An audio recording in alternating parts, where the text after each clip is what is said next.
So, Excellencies, our distinguished guests, special welcome to Mr. Dsg'S, who is a teacher beyond teachers. Our friends, and I can see many in the room, young people. What an honor it is for me to welcome Malala to Nigeria. Real honor.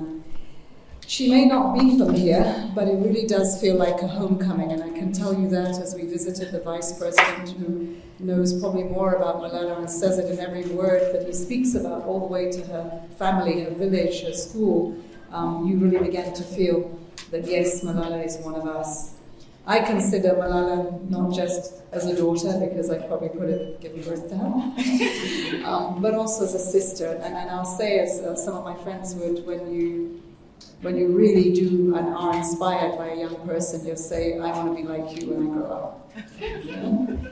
And I know that I'm not alone in this room as you all look at her. Malala has transcended borders, cultures, generations, and her message and her passion have touched people the world over.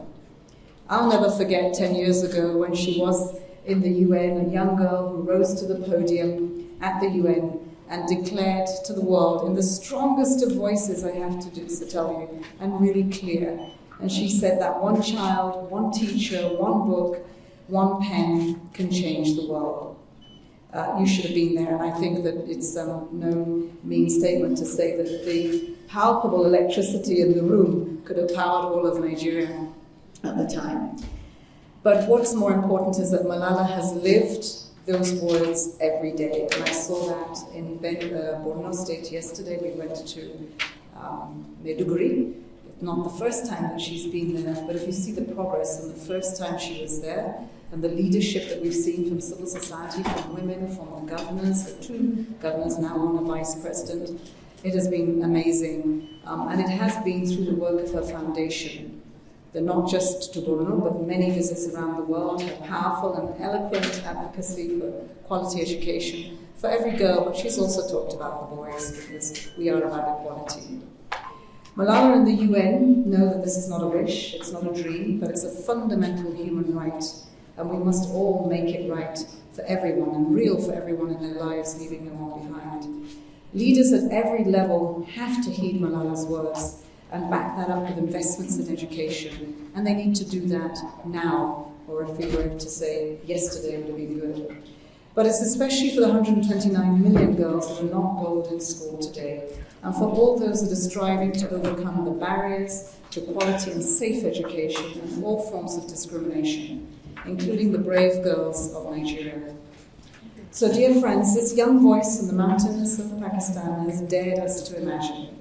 When her country, her faith, her gender was under attack, she inspired us with compassion and with courage. Just think of the Malala story. And I will tell you that she often says to us, this is not just my story, it's every girl's story.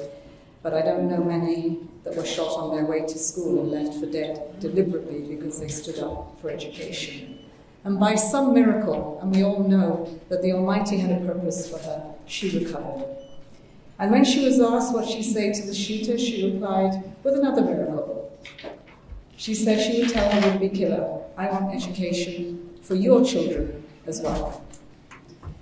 Malala keeps daring us to imagine a world with less intolerance, more understanding and respect, a world less hate and more humanity, a world of less bigotry and more equality, a world of less ignorance and more education and knowledge.